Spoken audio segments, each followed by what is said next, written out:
Aloha and welcome to this presentation of the Vegan Society of Hawaii. Today I'd like to welcome a wonderful trio of speakers. We've got Avi Rubin, who is going to be a freshman at the University of Hawaii at Manoa this year. His dad, Len Rubin, and his mom, Tamara Rubin, also known as Lead Safe Mom. They'll be speaking on safer plant-based choices, avoiding lead, mercury, cadmium, and arsenic while eating a vegan diet. Aloha and welcome to all of you. My name's Tamara Rubin. I want to first tell you a little bit about who I am and my background and how I got to the place where I have the information that I'm going to share with you tonight. So my children were acutely lead poisoned in 2005. This kiddo here, he was 7 months old. And he has a diagnosed brain injury. When he was 7 years old, he got his first neuropsychological assessment, and his visual memory is in the 4th percentile. So Avi's 19 now and has been dealing with lifelong impacts of being acutely lead poisoned at just 7 months old. And then my other children were also poisoned. And that's all the subject of my documentary feature film on childhood lead poisoning, which is called Misled, America's Secret Epidemic. And you can watch the film for free on my website. If you go to leadsafemama.com and just put in the words, my film, you'll find the film and you can watch the full 92-minute documentary if you're interested. Because of my children's lead exposure, I decided I wanted to, just a minor goal of changing the world when it comes to helping others protect their children from being exposed to lead and also everyone else in their family. And I started doing this deep dive after he was poisoned in 2005 on other sources of lead exposure, how people get lead poisoning, what the public messaging was on, what the science was behind a lot of the current understanding of pediatricians and public policy folks. And that's why I ended up making the film, because I wanted to create a solitary resource that had all of that information, at least as a crash course in the issue in one place. And so that's why I made my film. And then in 2009, I got certified in X-ray fluorescent technology. So I was trained and certified in using an XRF instrument to test consumer goods for lead. And I started testing things like dishes and pots and pans and your toys and antiques and anything I could get my hands on. I've tested probably, I don't know, we lost track, several 100,000 items at this point all over the world to determine with XRF technology whether or not those items had lead. And one of the most popular, when I say popular, the thing folks are most interested in learning about in response to my work is dishes and kitchenware and things that they use on a daily basis. So I created my website, which is leadsafemama.com. I started publishing articles with the test results for common household goods. And so there's over 4,000 articles on my website, and most of them have information about common household goods. So you can look up Pottery Barn dishes or Williams-Sonoma dishes or Crate and Barrel or Tiffany, and you can look up, some vintage toys you might have from Play School or Rubbermaid or Fisher-Price to see what materials have lead, or also what materials have cadmium, arsenic, and other considerations. So then fast forward to today, I have about 2 million readers a year on my website. I've won 2 awards from the federal government for my advocacy work, and I got approached by a lab. I've always done a lot of research into all the subsegments of lead exposure, cadmium exposure, arsenic, and mercury exposure. And so I already had a lot of background information and opinions about food toxicity. But this lab approached me and said, hey, we want to help you in your advocacy work. How can we help you? And I said, well, let's test food. Because I'd been getting so many requests to do that, and I never had the resources to do that.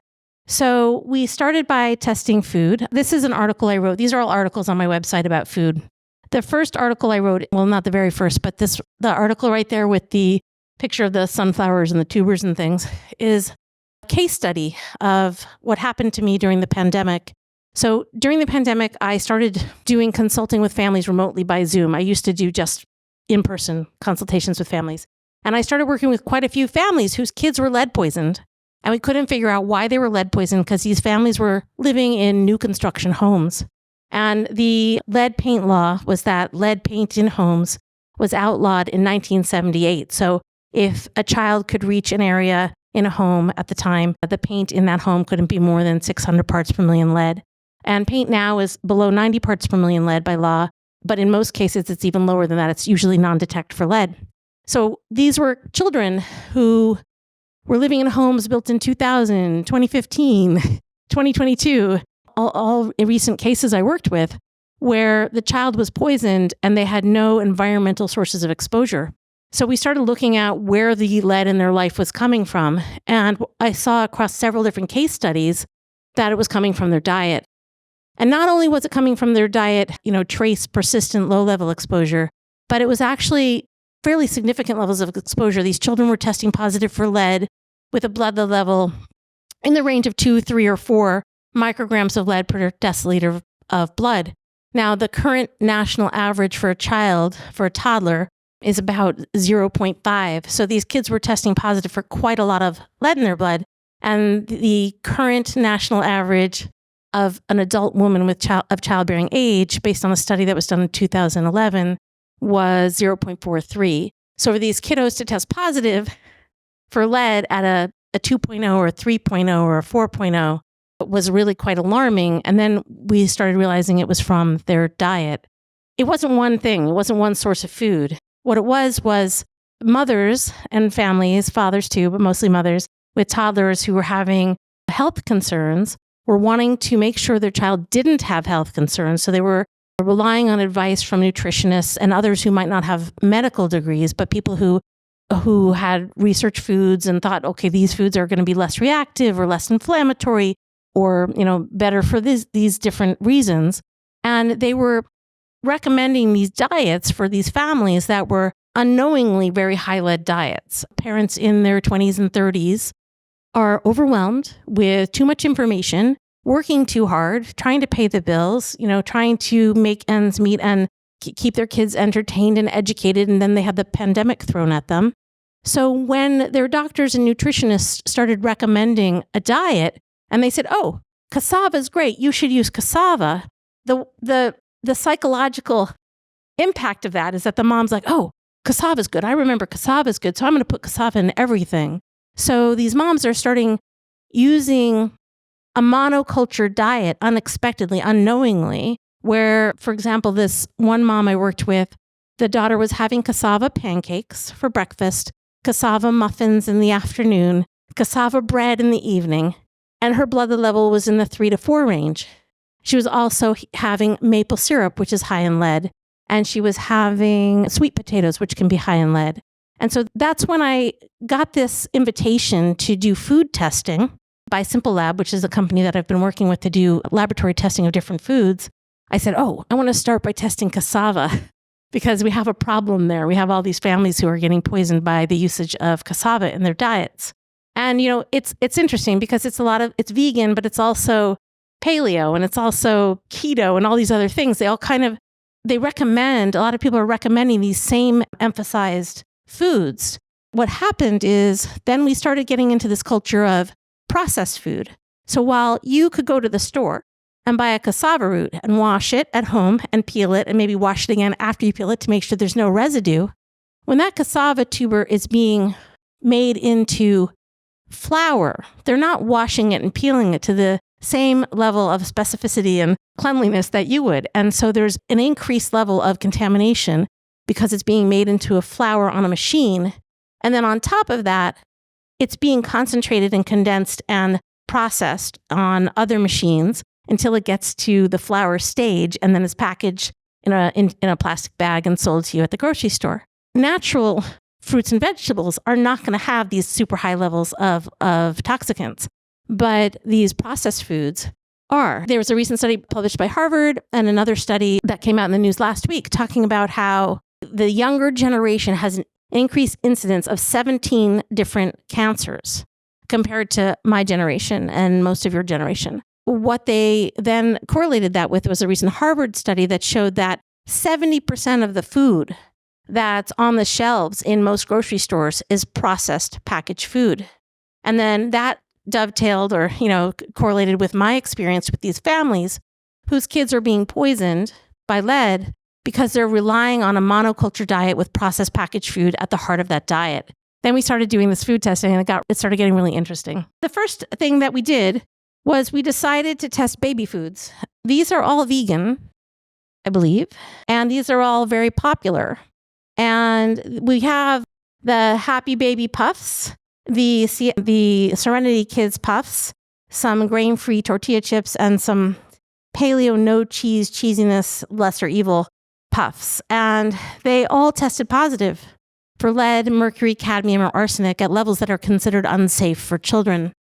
The interesting thing about this is that there is no regulatory standard demanding safety levels for adults. So just let that sink in for a minute. So in my work, I reference what is unsafe for children because that's the only articulated safety standards currently for most foods and other things that are ingested, like supplements and things like that. After I did this study, loosely call it a study because there's only 6 items that we tested, I got a call from Consumer Reports, who I've partnered with previously, and Consumer Reports wanted to do a follow-up piece. So Consumer Reports did a follow-up piece and found the levels that I found were consistent with the levels that they found. So the Paleo Puffs by Lesser Evil tested positive for an incredibly high level of mercury. The grain-free puffs from Serenity Kids, they are cassava-based, and so are the Paleo Puffs from Lesser Evil, and they tested positive for a range of lead, mercury, cadmium, and arsenic.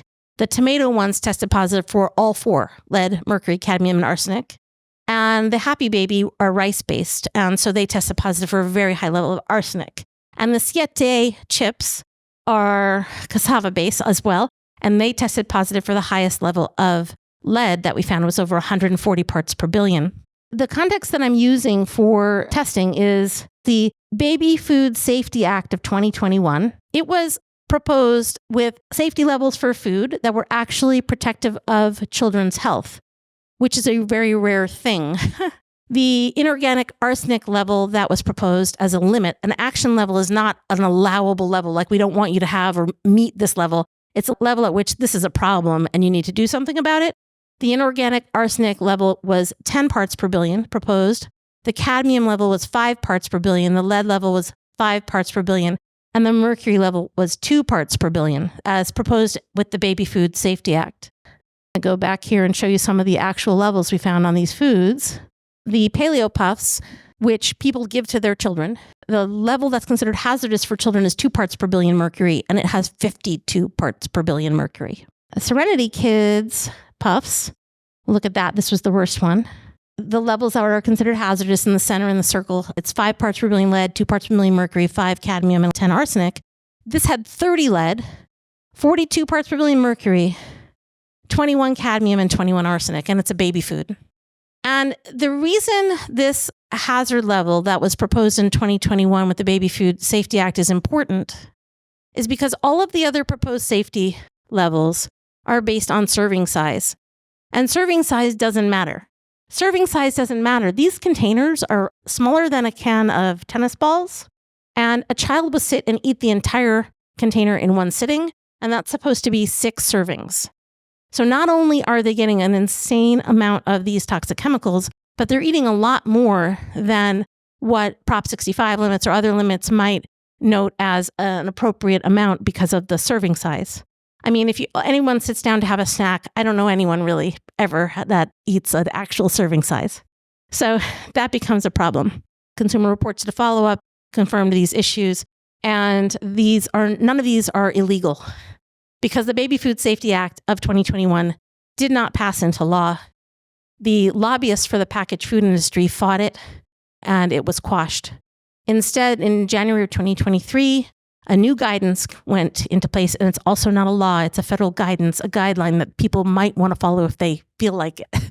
And that guidance allows either 10 or 20 parts per billion lead, even though these levels, the 5 parts per billion lead and 5 parts per billion cadmium and 2 parts per billion mercury and 10 arsenic are levels that are protective of children's health. The new levels and the new guidance aren't actually protective of children's health, again, especially as kiddos are eating a lot more of these than one might have in a serving. And now bring it back to the vegan conversation, especially if you're vegan, right? Kiddos are wanting more calories. Parents are relying on these single ingredient foods. They think they're safe because they're being recommended, and they're letting their kid have a whole package of this food. And that's a huge part of the tragedy. So what we decided we wanted to do after that was to test flours. So this set of examples, we decided to test flour because my assertion is that it's the machining process of the flour that's contaminating a lot of these things. Now, the cassava flour industry will tell you, no, it's naturally occurring. But if you bought a cassava tuber and you actually peeled it carefully and got all the dirt off of it, it wouldn't test anywhere near the levels that the cassava flour is testing. And the reason the cassava flour is testing so high is exactly because of the processing, because the processing is not your grandmother. The processing is not your mom. The processing is not doing this the way you might cook it at home.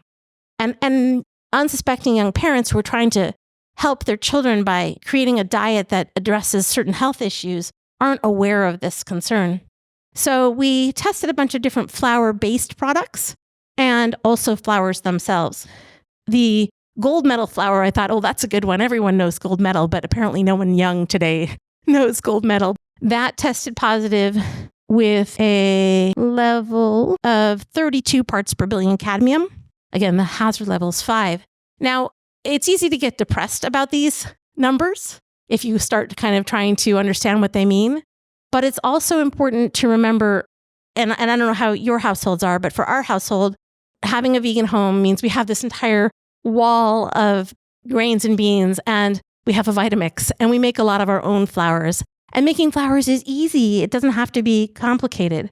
So if, in fact, the machining process is what is contributing to these levels, then it makes sense that making them at home will cause the levels to be lower. This is an interesting one, too. It's a flour-based cereal. It's organic. And it's still tested positive for 12 parts per billion cadmium. Cascadian Farms Purleos. And after we started testing along different threads, and it seemed like anything that's machined or formed into a shape is likely going to test positive for cadmium. And that seemed to be true across the board. Getting back to the flours, then we tested these 4 cassava flours. Terrasol, this K Naturals, I don't pronounce that right, Otto's cassava flour, which is organic, and Bob's Red Mill. The Bob's Red Mill cassava flour tested positive for 303 parts per billion lead. The hazard level, again, is 5, the safety hazard level for children. So if you want to extrapolate to what might be a safety level for adults, we need more information. Well, multiply the body size of a toddler to be your body size. And okay, so maybe you could get away with 30 parts per billion lead for an adult, but you shouldn't, because there's no level of lead that's safe. And all the federal agencies agree that any amount of lead can cause long-term permanent harm. The other thing you might not understand as background is that most of the lead that we consume or are exposed to is still in our bodies. So we bioaccumulate lead over our lifetime. The reason for that is lead biomimics calcium in all biological structures. So plants that have an affinity for metals, for calcium, will suck up any metals that are in the ground. A really big one that people know about, or if you know anything about phytoremediation, which is using plants to clean soil, is sunflowers. So I've always talked about how sunflowers and sunflower seeds can be high in lead and should be avoided generally. You know, if you have a few sunflower seeds on top of a salad, that's not a big deal. But unless you know the source and unless you know that your sunflower seeds test clean, you shouldn't eat them. Always stick with organic if you can. Avoid sunflower oil and things like that. But what I didn't know going into this was that the sunflowers actually also are phytoremediators for cadmium. And so what we're finding is a lot of things that have sunflower oil or sunflowers in them are testing positive for very high levels of cadmium. That made me double down on the recommendation that you shouldn't have sunflower seeds unless you know the source. You grew them yourself. You know, they're grown in a farm with clean soil. Terrasol Organics is 146 parts per billion lead for their cassava flour. And this was just as a kind of a random extra. I threw it in because I wanted to see if another formed food product tested positive for high levels of cadmium. And the Snap Pea Crisps tested positive for 20 parts per billion cadmium and 24 parts per billion arsenic. Now, the arsenic is from the rice because it's a rice-based product, even though it says it's a pea protein product. So, you know, finding a lot of high arsenic rice products. But the one thing I just wanted to emphasize is that we think that our processed food environment is, the people manufacturing these for us, growing these foods for us, turning them into things that we buy on the shelves. We think they have to follow some law. They don't when it comes to toxicity. We think they're doing right by us. They're not. They're doing right by their bottom line.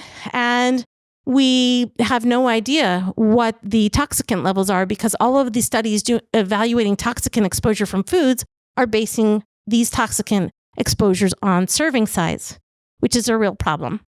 But one thing I did want to share as a bit of good news, we found 6 products that tested non-detect for lead, cadmium, mercury, and arsenic.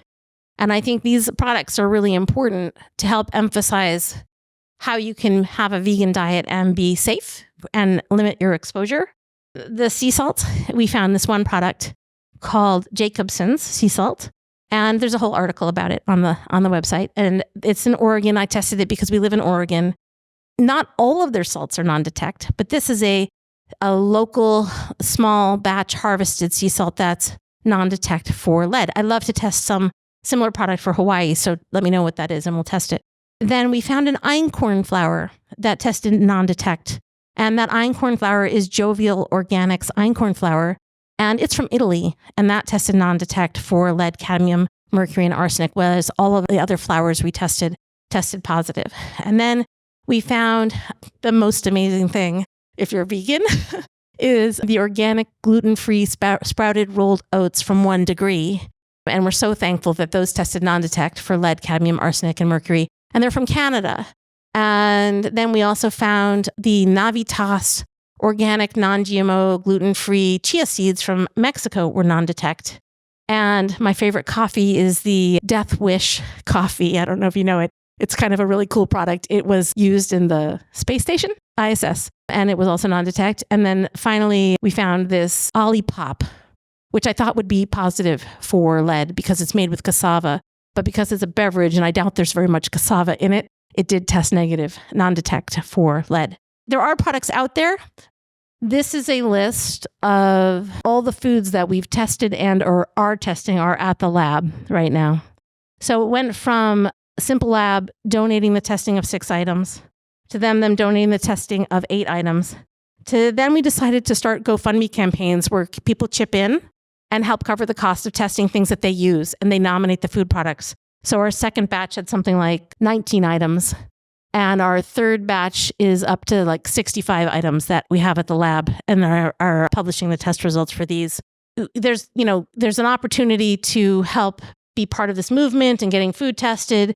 And what we've learned with all of these foods that we've tested so far is don't buy any packaged food that has cassava on the label. I'm not saying don't eat cassava, just don't buy any packaged food that has cassava on the label. Don't buy any packaged food that has rice. Don't eat rice. If you cannot eat rice, try not to eat rice. That's a really hard conversation to have culturally for a lot of people. But I have not found a rice-based product, especially packaged food rice, but also rice in general, that is not contaminated with arsenic. So if you can limit rice and make rice your treat, if you have to have rice, like we'll go out and, we'll go to a Chinese restaurant or a Thai restaurant and we'll have a little bit of rice. We don't make rice at home anymore since we started studying this stuff. And that's hard. We used to make rice every day for every meal. Also avoid sunflower products and avoid chocolate. And we can get into that more in a moment. But what we're finding is all the chocolate's contaminated. I put this together the other day. The M&Ms had the least level of lead, but they were still too much lead. They were still above the Baby Food Safety Act of 2021.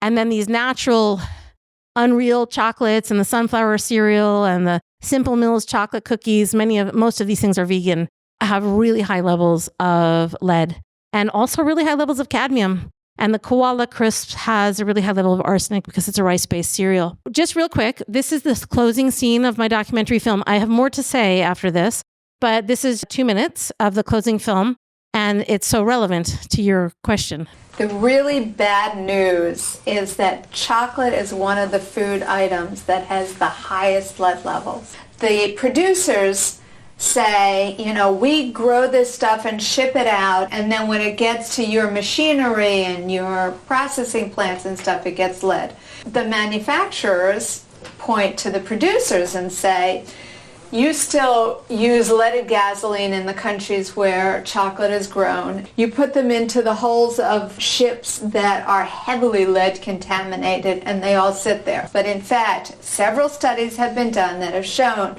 that lead gets added at every step in the process. And there was a problem for a long time with wine.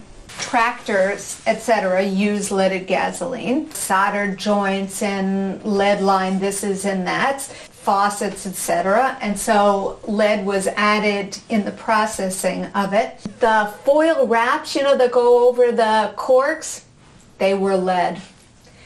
So California said, look, you don't have to reduce the amount of lead in the wine. You merely have to label it as toxic. And you know what? Within a year, lead levels in California wines came down by about 300 parts per billion.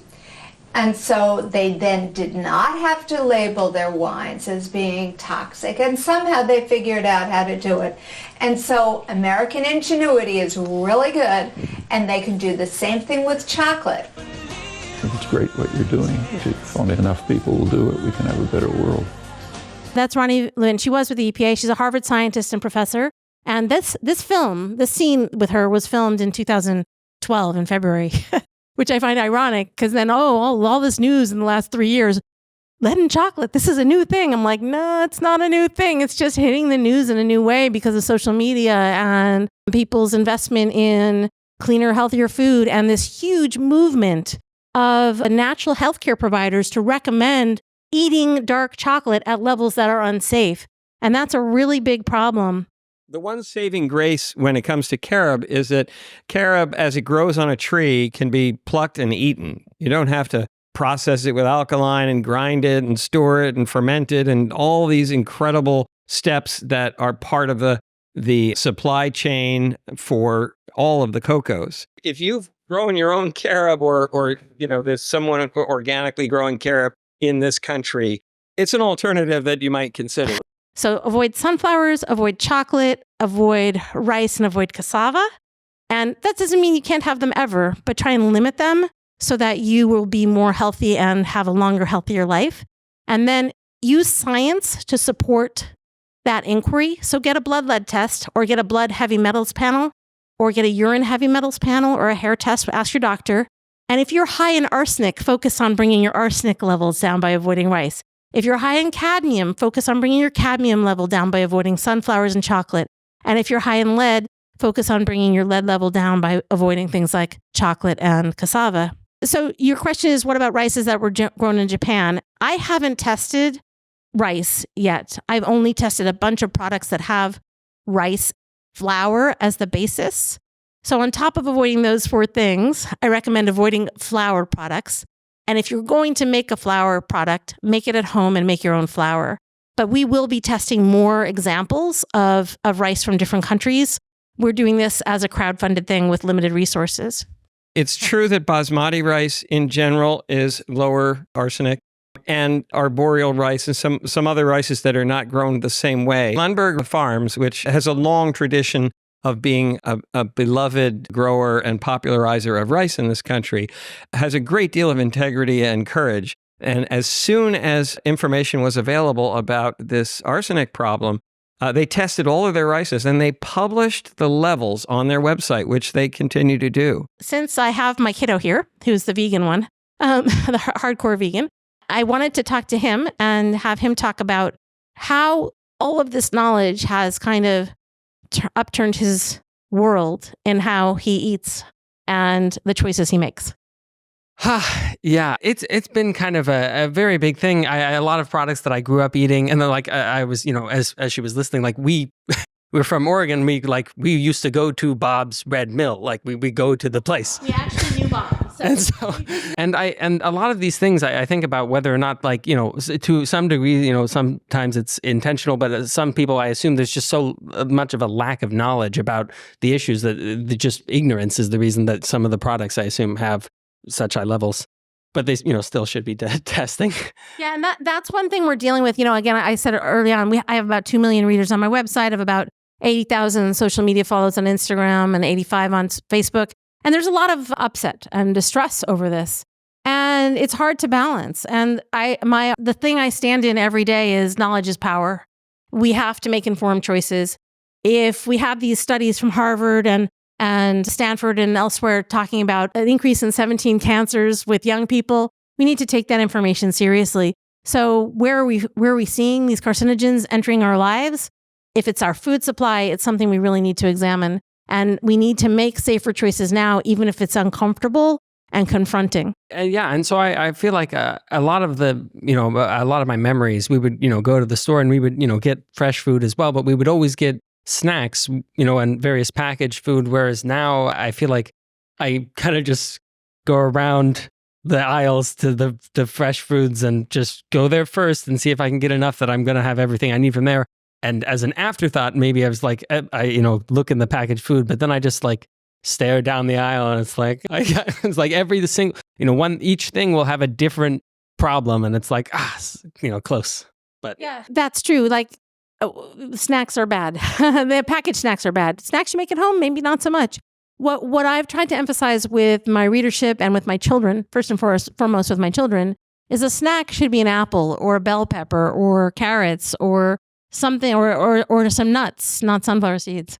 Part of what we're talking about in this conversation is we've lost the cultural norm of making our own food, of teaching children to make their own food, of teaching children about nutrition from whole foods, plant-based foods. And I think it's, again, a hard conversation, but it's important to stress. So now Avi grabs an apple, and he always has. But it's also, so many people have lack of access and, food deserts where they don't have the option or they don't have the time based on their, jobs or, jobs to actually, make their own food. And it's like, it's such a, kind of societal issue in the difference in that how, modern life is. Just having people having the information to when they can make a choice to make an informed choice that's the healthier option. I mean, and now, luckily, because of the greater societal public consciousness about health, most health insurance is allowing full metal panels if your doctor prescribes it. So if your doctor prescribes a urine test, either a provoked urine or a non-provoked urine or a full metal panel using blood or hair, if you have that option that ask your doctor, say, I've been eating way too much chocolate. That's a good way to, they need a cause to know why they need a reason to prescribe something. So just tell them you've been eating a lot of chocolate and you want to get a heavy metal panel, either a urine test or a blood test. And then you have that information. It should be covered by insurance. It's not covered by all insurance, but it's covered by more insurance now than it used to be. And then you'll have the information from a metals panel as to what you might be high in. And I want to just speak on that real quick. These urine tests and hair tests and even some of the blood tests are controversial with some Western medicine doctors because they say, especially with the urine test, well, we don't really know what that means. We don't have context for the levels that we find in a urine test. We don't know if you're doing a provoked urine test, is that historic exposure, recent exposure, current exposure. So what I always talk about is that you want a baseline for you. If you have a baseline, then you can get tested a month from now and do another test. And it's the comparative analysis of the baseline to whatever your next test is that's valuable for you, regardless of the societal or medical industry, having context for whether or not these metals panels are useful. So for example, if you got a metals panel today as a baseline because you were eating a lot of chocolate and then you were eating, say, koala crisp, and then you stopped eating koala crisp, and I had moms tell me this week, I give that to my kid every day for breakfast. Then you stop, and then 30 days later or 45 days later, you get another panel. Did your arsenic level go down? Did that make a difference? Maybe not. Maybe you need to look for it in another source. My husband and I were talking about how this seems to be a consideration of privilege or not privilege, and how can people who aren't privileged avoid these toxicants? I said, you don't understand. Everyone's eating these same foods. All these moms are eating these same foods. Like just here, you've got the Unreal chocolates, the Simple Mills cookies, the 7 Sundays cereal, the Z bars from Cliff Bar, the koala crisp. All these natural parents or, moms and dads are feeding these same things to their kids because there's this marketing spin that basically says these are the safer foods. And so I recently have connected with a woman who has all the resources in the world, Her husband's in tech. So she can afford anything. And it turns out all of the foods that she's feeding her kids are also toxic. So it's just about not knowing. It's not necessarily about, well, someone who has the privilege can afford the non-toxic version. They're all toxic and they're all expensive. And we really need to limit and avoid packaged food if at all possible. I was very involved in the early days of the macrobiotic movement in Boston. I studied with the all-stars of that movement. And so for, 40 years, I thought I was eating a very, very healthy diet of brown rice at every meal and lots of organic produce and traditional Japanese simple foods. I was kind of shocked to discover that the news came out about rice because it's grown in this unique fashion. Like of all the things that we grow, it's the only thing we grow in flooded fields. So it tends to distribute any arsenic that's naturally occurring or that's been contaminated from, years of arsenic-based pesticides in non-food crop lands that grew cotton, for instance. There's all sorts of reasons for where that arsenic comes from. But the fact is that if you flood a field and you submerge the rice in that while it's growing, it's going to absorb all that arsenic. And so we now know that the rice tends, especially brown rice, tends to be very high in arsenic. So I had to really confront whether it was more important to me to have this comfortable identity. I'm a macrobiotic. I've studied this. I've taught this. I know how to cook this way. Or whether it was more important to evolve and just incorporate the new knowledge. And so I switched to quinoa, and I switched from some of the other grains that I consumed regularly to oats and quinoa that I know are certified to be glyphosate-free, which also became a really new factor I had never thought about. Just because something's organically grown doesn't mean it doesn't have all kinds of contaminants from nearby sources, aerosols, airborne contaminated soils. So one thing I just want to show you, this is the wall of grains and beans in our house. I mean, hopefully you all have similar walls. I mean, if you don't, you should. It's like, oh, what do we want to make? Well, what's on the wall? It's all right there. And we try and use it frequently. And the ones that don't get used, I'm like, okay, we need to figure out recipes for those things. Our favorite thing is his 1,000 bean stew. 1,000 beans? What do you call it? Oh, yeah. The kids were little, I would make these stews, bean stews with a little bit of everything because I could teach the kids to recognize the different beans. I say, this is Anasazi bean and this is a lima bean and this is, So I created what I called 1,000 bean stew, which, ridiculous exaggeration for the kids. They really enjoyed that. The other thing I think is really important that I didn't touch on is the marketing. And so the problem is that especially young parents are being sucked in by this marketing that is so convincing. These Cerebelly bars are, I'm going to read you everything on this. I made these graphics for each of these heavily marketed products. It says, only baby food with 16 brain-supporting nutrients. Science-backed baby food ready to feed their future? Our founder has always been in love with the brain. Meticulously sourced, vegetable-first formulas, rigorous testing for heavy metals, organic, no added sugar. Already a practicing neurosurgeon, she was inspired to go back to school and learn more about how the human brain grows, earning a PhD in developmental neurobiology at Stanford. Her mission to find a better treatment for pediatric brain cancer turned into a fascination with understanding the myriad of factors that go into optimal brain development. So she created this baby food bar, which is positive for 23 parts per billion cadmium, a known carcinogen, and 28 parts per billion arsenic, both far above the Baby Food Improvement Act legislation that was proposed in 2021. And I call this now medical greenwashing. These people have medical degrees and make food products and then tell the audience, oh, this is better for you. And the main thing that's really egregious is that they say they test for heavy metals, but what they're not saying is what those test results are. So what we have here is the Clean Label Project certification. This Clean Label Project certification says that they test for 400 contaminants.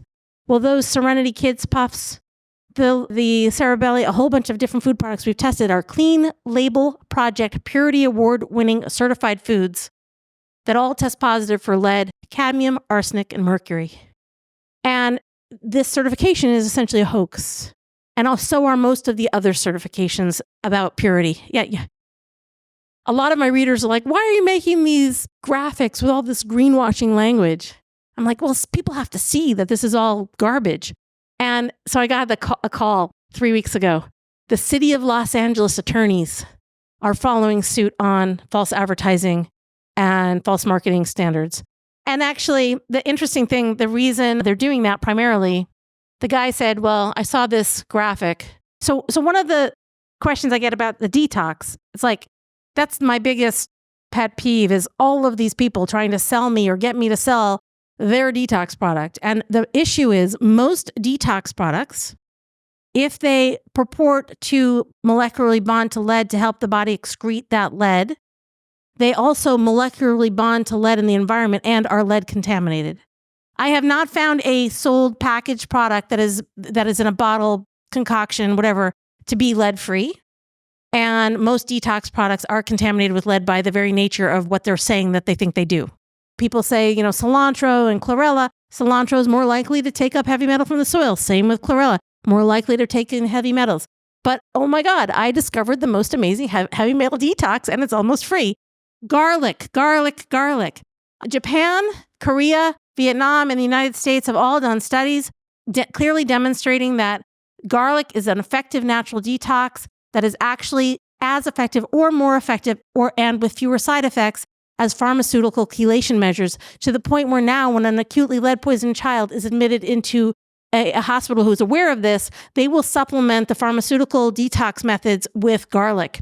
The only thing that the garlic studies didn't have in common is they didn't agree on, is the garlic raw, powdered, cooked? But some of the studies showed the cooked garlic worked better. Some of the studies showed raw. So we eat garlic on everything. And so the only thing I recommend avoiding is garlic in a pill form, because if it's in a pill form, it was made into a powder, it was processed, and it's more likely to have lead contamination. It helps against the vampires as well. Well, I think you probably really want to address the elephant in the room, which is all of the natural so-called detox protocols that are relying heavily on clays, which turn out to be the best source for lead. So if you really want to get lead poisoning really quickly, easily, just buy those so-called detox things that use the bentonite clay. And another really, really big thing that we're figuring out is that the enormous consumption, the huge levels of consumption of flour products in our society. When people think of, the staff of life, the bread of life, it's so important. Traditionally, wheat was ground into flour at home and, might have even been grown locally without pesticides. These were traditional methods. But nowadays, we're looking at very heavily processed flour. It's all being processed with machinery that has cadmium-plated moving parts, lead-painted exteriors, et cetera, et cetera. I mean, there's so many opportunities to contaminate things when you're grinding it into flour on a commercial basis and drying rooms and, all of this stuff, and then container ships.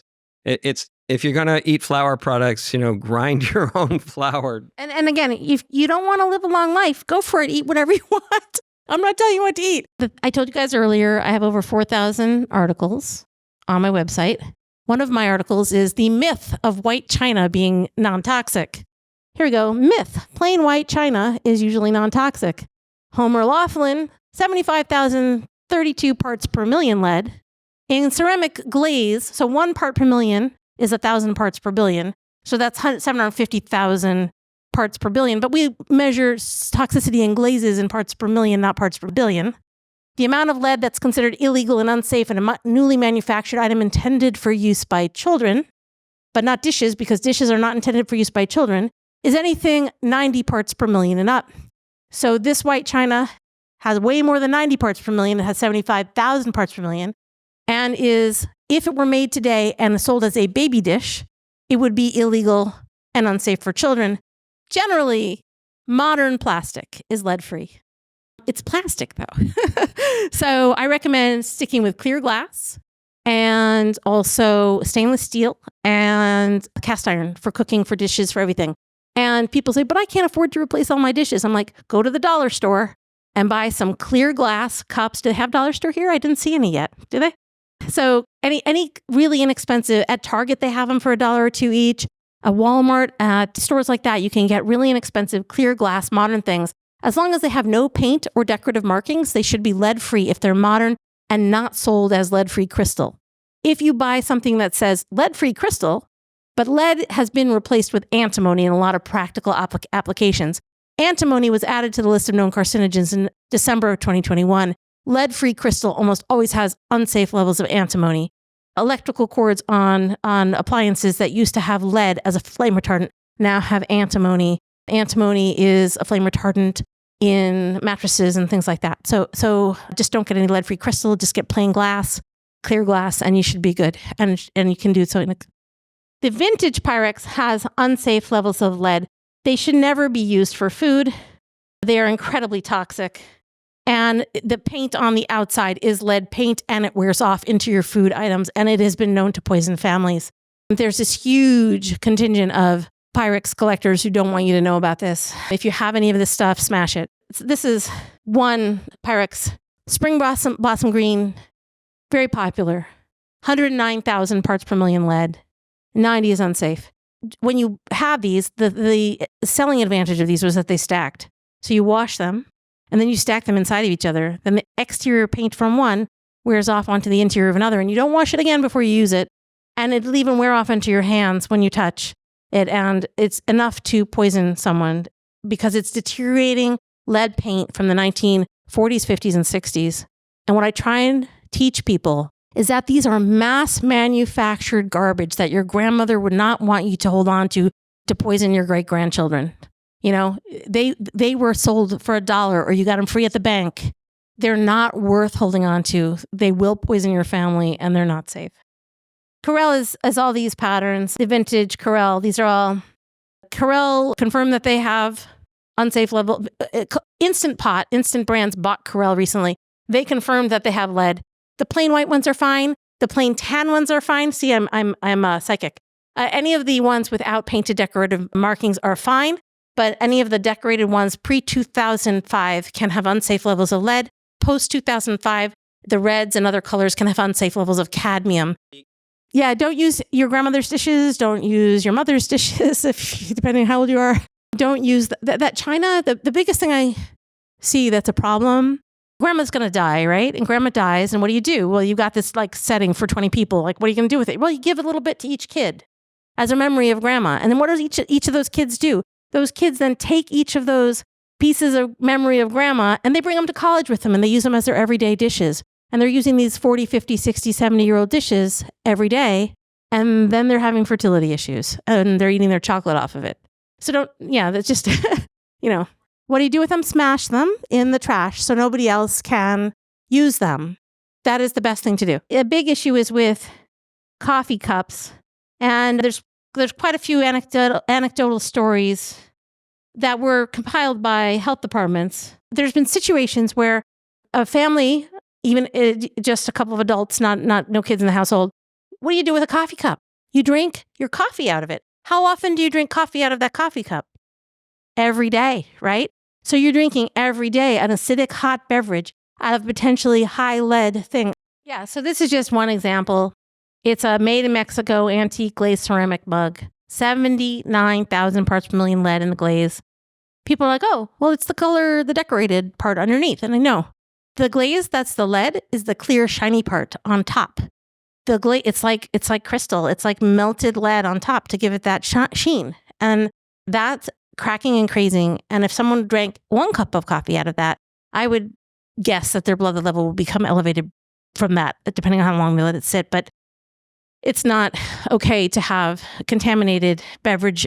There are these test kits that you can find 1 million versions of them on Amazon. They don't work. Don't waste your money. I wrote an article that says buying these is like taking your money and throwing it in the trash. But this particular brand, they are good for using for testing the paint in your home. Unfortunately, they give false positives on zinc. And all of the ones are like little Q-tip swabs that you either dip in vinegar or water, depending on the formulation. They won't work on most consumer goods. On this Mexican dish, they might work because the glaze is so worn and it's so old and it's so high lead. But I have a lot of videos on YouTube. I have a YouTube channel, Lead Safe Mama YouTube channel. Check that out and go to Lead Safe Mama on Instagram and Twitter and all the different places. But on the YouTube channel, I have videos showing me using different home test kits on different types of substrates and different types of surface coatings. And they really don't work. I tested a mug. So this mug, I don't know if you recognize it. If you were alive in the 70s, you might recognize it. This is 299,800 parts per million lead in the clear coating on the inside and the outside. I used a home test kit to test it for lead. It did not test positive. It's still super dangerous, but it just doesn't test positive with a home test kit. So they're really not reliable for consumer goods. And that's why I created my website and why I do the testing I do, because I want to make this information available so you can look things up by the brand. I called Hydro Flask out for having lead in their products about 11 years ago, and they switched to lead-free. They were an Oregon company. They told me, we switched to lead-free. I tested their new product, and I said, nope, you haven't. It's still leaded. And then they did another round of formulation, and they said, okay, it's lead-free now. And I tested it again, and it was lead-free. New Hydro Flasks are lead-free. They're a good choice. This is a 2022 Williams-Sonoma dish, 15,000 parts per million lead on the food surface. And then they did it again. I got mad at them. I said, you guys, I called them out. I wrote them a letter. They wrote back to me in 2022. And then in 2023, they solved the problem. They put a sticker on the dishes that says these have lead. And these were dishes that a young bride emailed me and said, I just bought these, got signed up for my wedding registry. And then I got this sticker on. What does it mean? So I spent $70 or whatever it was and bought a few of these dishes. And I tested them. Yeah, so this Williams-Sonoma dish was positive for 11,700. Vintage Tupperware was my first article that went viral. This is the one that went viral because everybody recognizes these. It's 2,100 parts per million lead, 250 parts per million arsenic. And then I'm like, oh my God, I didn't know this would go viral. It kind of didn't realize the really, again, getting back to the marketing and the sociological implications of consumerism. I mean, there's so many layers of topics we could cover here if we were being concise, which I'm not. Tupperware is a terrible, terrible brand because their whole point in their marketing language is that they want to empower women to be self-sufficient. Like that's their whole mission. And they're selling this toxic product and it had a lifetime warranty. Now I've had probably 10,000 readers contact them and say, I learned that my vintage Tupperware is positive for lead, cadmium, mercury, and arsenic. I want a refund. Oh, that's not covered by the warranty because it's not damaged. So they're refusing to take any responsibility for that one. There's a lot of different ones. This one has 3,380 parts per million cadmium and 935 parts per million mercury because of the orange colorants, which is typical cadmium for orange. Here's one that was non-detect, but the ones that were made before 2011 had high levels of BPA, which is an endocrine disruptor. I don't test for BPA, but I researched that. I have another cup, positive for lead and cadmium. So basically, you can put anything in the search bar, and I probably tested it. So this is a paint-it-yourself pottery piece that I made in 2006 after my kids were poisoned in 2005. So, I thought, oh, well, I'll give the kids pottery experiences, and won't that be wonderful? The first thing we did after the kids were poisoned was we threw out all their toys because everything in our house was contaminated. And then after we threw out all the toys, we had grandparents. So there were quite a few grandparents alive at that time. When they were babies, we had grandparents and we said, okay, we don't want anything because we're concerned about lead, but we really want them to have toys. So we got a train table for free. We set up a train room in our house. We got a little train sign and we couldn't afford the trains, but we had all the grandparents buy them the trains. And this was 2005, 2006, 2007. Then 2007, Thomas the Tank Engine recalled for lead paint. So we had to throw out all their toys that they had gotten. We got all Thomas the Tank Engine toys, and we were like so excited that they were healthy, safe toys. They had wooden tracks. And so then those were recalled, and now you often find them in hand-me-downs. I've got the Thomas the Tank Engine recall information on my website if you want to see if your Thomas the Tank Engines are part of the recall from 2007, because a lot of people didn't get the information about the recall because the internet wasn't in full swing yet. And then after we threw out all the Thomas the Tank Engine things, we decided to make an annual tradition of doing paint-it-yourself pottery. And the lady at the store told us these glazes were lead-free. And this one is 139,100 parts per million lead. That's 13% lead in the glaze. We made a plate that I no longer have that I used to feed the kids their snack on every day, or sliced oranges and apples out of this same glaze. And then later, the woman who owned that shop, she ended up having bone cancer. She would be in the shop and eat her meals every day in the shop as she was firing this pottery. that was really high lead. And now I don't know if her bone cancer was linked to her owning this shop where she thought she had lead-free glazes and she didn't, but I would say it's highly suspect. But the good news is today, lead-free glazes in children's classes are lead-free. However, avoid reds, oranges, yellows, and sometimes purple, because those are going to have high levels of cadmium because no one's looking at cadmium content. So when my kids do a paint-it-yourself pottery piece, I either don't have them do a food use item or I have them avoid anything that might have red in it. The other problem is these aren't mass manufactured. They're not fired with the high temperatures that a lot of dishware that like Williams-Sonoma is making. So the Williams-Sonoma dish that's 15,000 parts per million lead on the surface, it had to pass FDA leach testing standards at the time of manufacture. But my concern is what happens to that dish 5 years from now, 10 years from now, after it's been used daily and that surface glaze starts to wear and you use it with lemon juice or vinegar or anything else. Tomato sauce is the big one. What you end up with is potential lead hazard that the company's not responsible for. And this espresso cup was sold by QVC Temptations Temperware. It's from 2020 and it tested positive for 2,924 parts per million lead and 981 cadmium. But this cup was sold as an ornament. So legally, it can have lead.